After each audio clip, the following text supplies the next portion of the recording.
been on this journey before where I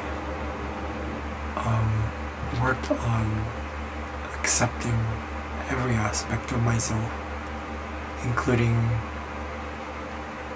things I probably still go through today, which is, feeling like I'm not genuine, what I'm not serving, I'm not helping people. Then I realized I had something, which is music. Expression through that, but going through the emotions, but not letting them control you. And that's something I learned through shadow work. Shadow work, particularly a book about actually this one, Dark Side of the Light Chasers. I mentioned it in another video before. And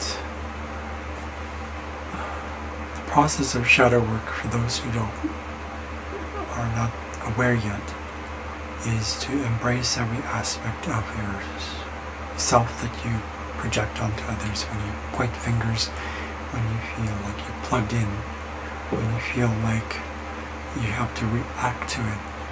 It's like, oh, he's so this, he's so stupid. Then it reflects back on you, because it's what you don't accept in yourself is something you project onto others, and you think it's outside of yourself, but really the solution is within yourself. So combine that with just being.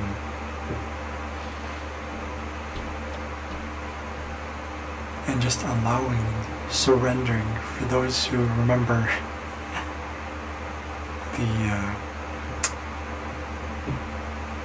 what's that movie called, as Doctor Strange, when he first realized this ancient woman is telling him, surrender, Stephen. Right? And this is where it becomes a personal thing, because everyone's experience is different. For me, it's I started doing the Wim Hof method basically, but cold showers, and breathing method part, and then the cold shower after that. So I'm very grateful that I have cold showers here that are like ice cold, especially during the winter time, which is now happening because the cold is happening. And I just sit there, and it's helped me to not only be able to deal with the trauma and traumatic experience or processes and heal a lot of it, but also to be courageous enough to go beyond certain limits that I've had. Sometimes you don't jump the gun and just do whatever.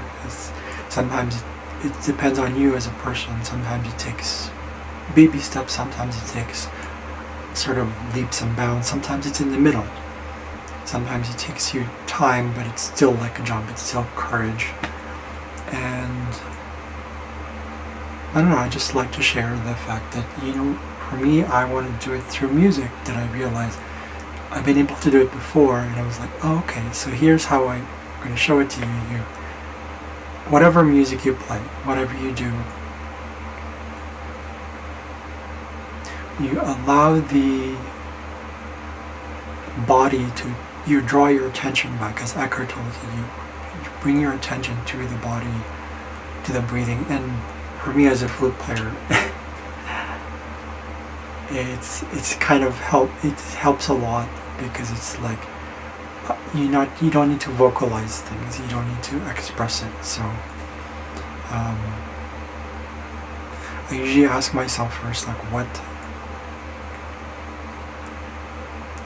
is there anything I'm feeling, or is there emotions that this body, this form is going through right now? Is there anything that is being felt, so to speak? See, you can't put it in words, but it might be expressible through music, and I think it will.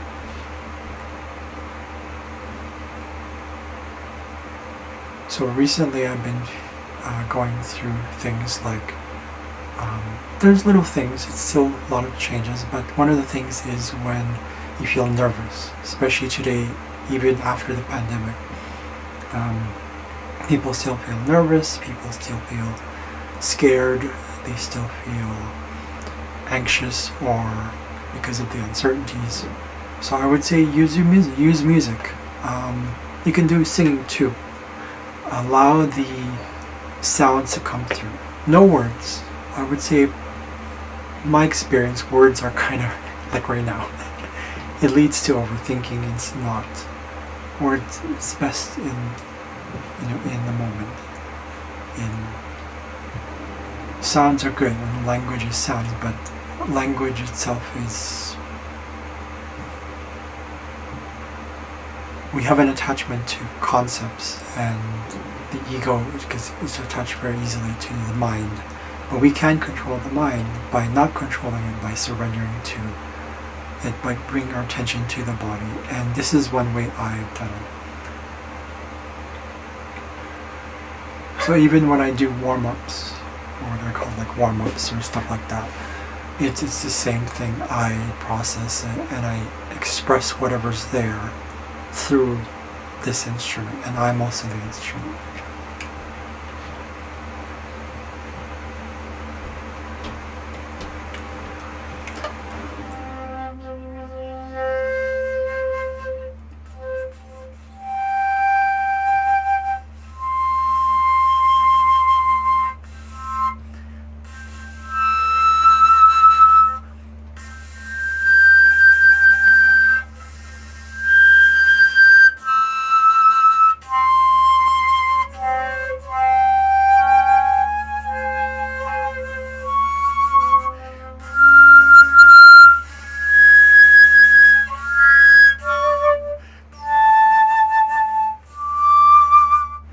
The other key is also to not force anything, ever, because you just don't force it. You want it to be as grounded as possible through the body, and yeah.